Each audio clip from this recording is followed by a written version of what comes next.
ተመስገን ትሁትን የሚፋታት አይደለም። በመጀመሪያ ለማስኮብለል አስቦ በአባባና በዳኒ አማካኝነት እቅዱ ከሽፎበታል። እዚህ ሽንፈቱም ቲና እየተሳለቀችበት ነበረ። ምን ያህል ደፋርና አደገኛ ሰው እንደሆን ካምን ነበር። አሁን ግን አይቼልሃለሁ፣ አቅመቢስና ሽባ ሆነህ ትሁትን እጅ ማስገባት አቅቶሃል በማለት በተናገረችውም ቲናን ዋጋ እንድትከፍል አድርጓታል። ወደፊት ሌላ እቅድ እንዳቀደና ዛቻና ማስፈራሪያ እያደረሰ ነበረ።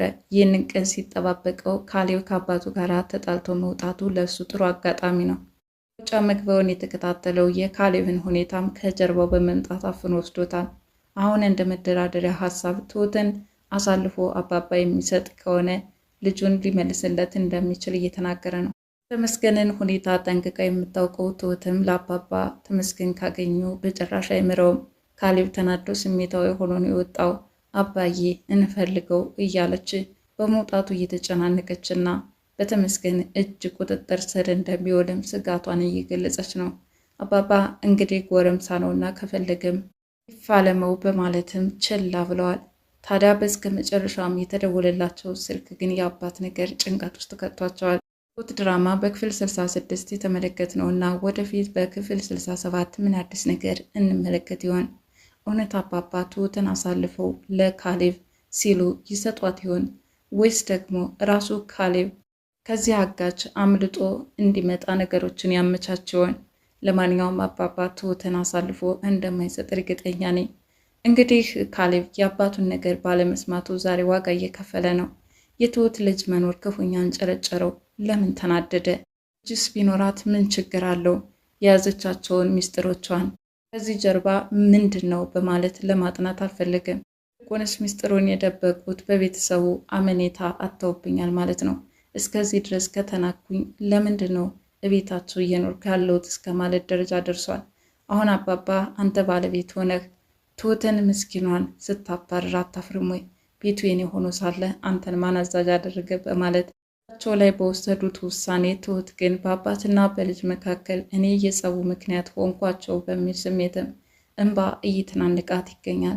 ጅሬ ተመስገንም አጋጣሚዎቹ እንደተመቻቹለት እና ካሌብን እጁ ስር ማስገባቱ ይህ እንደ ትልቅ ጀብድም ቆጥሮት ለቲና ከዚህ በፊት በጣም ተሸንፈሃል፣ ምክንያቱም ሽማግሌው እንደዛ በቦክስ ገነጣጥሎ ሲጥልህ አንተ እንኳን ለመመከት አላስቻለህም፣ ወንድነትህን አየንልህ እያለች የነበረውን ዛሬ ላይ ወንድነቴን ላሳይሽ ይኸውልሽ ካሌብን አግቸዋለሁ በማለት የቀረጸውን ቪዲዮ ሲያሳያት እሷም በካሌብ መታገት ደስተኛ አይደለችም።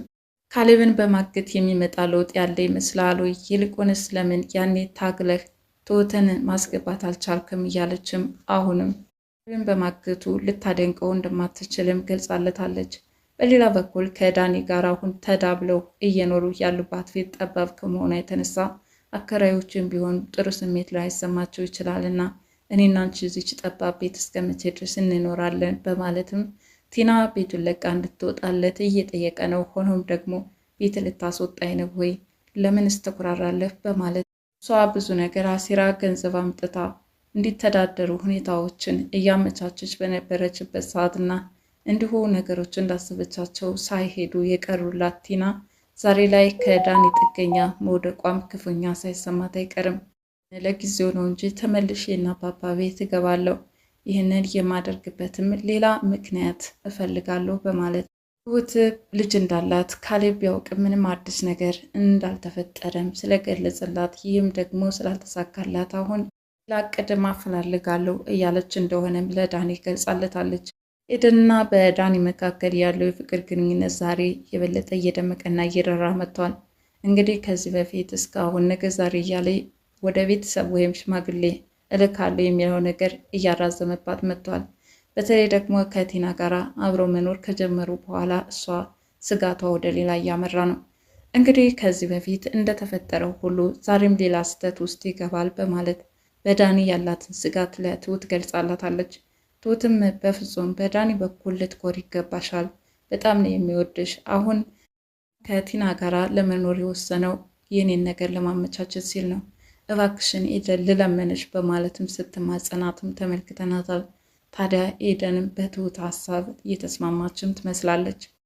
ኤደን ለትዳር ካላት ጉጉት የተነሳ ለአባባ እንዳማከረችውና ነገ ዛሬ እያለ ጊዜ እየተጓተተባት እንደሆነ በገለጸችላቸው መሰረት ዛሬ አባባ ዳኒን ሲያገኙት እሷ በጣም ትወድሃለች፣ አንተ ደግሞ ቀኑን እያራክነው ያለኸው በማለት ለዳኒ የመከሩት ሲሆን ዳኒም የኤደንን ፍላጎት ለማሟላት ስል ነው፣ በጣም ነው የምወዳት፣ እሷ እንዲህ ቀላል ሰው አይደለችም፣ እንዴትስ በቀላሉ ልገልጻት እችላለሁ በማለት እንደሚወዳት ነገር ግን እሷን ለማስደሰት የግድ መታገዝ እንዳለባትም ለአባባ የገለጹ ሲሆን አባባ ደግሞ ብዙ ነገር አገኛለሁ እስከምትል ድረስ እሷን እንዳታጣት፣ ስለዚህ ነገሮችን ቀለል አድርገህ አብራችሁ የምትሆኑበትን ነገር ማመቻቸት ይኖርባቸዋል በማለትም ዳኒ የነገረው ሲሆን ዳኒ የአባባን ምክር በመቀበል ኤደንን ለማስደሰት ጥረት እያደረገ ነው። ታዲያ ዛሬ ምን ባደርግልሽ ትደሰቻለሽ እያለም ሲጠይቃት እሷ ምን አድርገህልኝ ታውቃለህና እንደ አንድ ፍቅረኛ እኔ የምጠብቀውን ካንተ እያገኘሁ አይደለም በማለትም ወቅሰዋለች። መጨረሻም እንግዲህ ሰዎች እንደሚያደርጉት እኔም ቀለበቱን ላስርልሽ እፈልጋለሁ በማለት ተንበርክኮ ቀለበቱን ሲያስርላትና እሷም ደስተኛ ሆና ቷ ላይ ያጠልቅላትም። ዳኒና ኤደን ያላስተዋሉት ነገር ቢኖር አጀሪት ቲና ተደብቃ ትከታተላቸው ነበረ። እንግዲህ አሁን ተስፋ የተሟጠጠው ቲና አሁንም በሁለታቸው መካከል በተለይ አሁን ፍቅራቸው እየደራ በመምጣቱ ለከፍተኛ ጭንቀት እየተዳረገች መጣለች። ካሌብም የአባቱን ቤት ትቶ ከወጣ በኋላ አንዳንዴ መጠጥ ቤት ካሊያም ደግሞ ጎዳና ለጎዳና እየተንከራተተ ነው። ከዳኒ ጋራም ተገናኝቶ ብቻዬን እንደሆን ተወኝ በማለት ነበር የገለጸለት። ሆኖም ዳኒ በዚህ ሁኔታ ስሜታዊ ሆነህ ብቻህን እንደሆን አልፈቅድልህም በማለት ገልጾለታል። እሺ የትሁት ልጅ እንዳላት አንተስ ታውቃለህ ወይ? ለምንድነው ለእኔ ብቻ የተደበቀኝ? በማለትም ጠይቋል። ትሁትም ይህንን ሚስጥራዊ አድርጋ የያዘችበት ነገር ቢኖር ከተመስገን ጋር ለማምለጥ ነበረ። ሆኖም ተመስገን አባት ሆኖ ሳለ ልጁን የማወቅ ግዴታ አለው እኮ። ለምንድነው እሱስ ቢሆን ልጅ እያለው ይህን ሚስጥር ተደብቆበት የሚኖረው? በማለት የተመስገን ነገርም እንዳሳዘነው ሲገልጽለት ነበር። ታዲያ ተመስገን ማለት አደገኛ ሰው እንደሆነና ዳኒም ተመስገን ካለው ጸባይ ጋር በተያያዘ በጣም ጨካኝና ክፉ ሰው ስለሆነ እሱ አባት እንደሆነ ማሳወቅ ስላልፈለገች ነው በማለት የትሁትን ጸባይ ሲገልጽለት እሱ እንዴት እንደዚህ አይነት ስራ ትሰራለች እያለም በትሁትም ተናዷል። ለማንኛውም ካሌብ ግን የሚወስናቸው ውሳኔዎች እጅግ በጣም በሚያሳዝን ሁኔታ እንዲሁ ፊት ለፊት በግልፍተኝነት ነበረ። ሆኖም ይህ ግልፍተኝነቱ ዛሬ ዋጋ አስከፍሎታል። ለአባቱም ሌላ ጭንቀት እንዲፈጠርበት አድርጎታል። እንግዲህ አባቱ ልጃቸው ምናልባትም ከስተቱ ቢማር በማለት እንጂ ያን ያክል ጨክነውበት አልነበረም ጎዳና እንዲወጣ ያደረጉት። ግን ካሌብ በተደጋጋሚ ስህተት እየሰራም ቅጥል አድርጓቸዋል።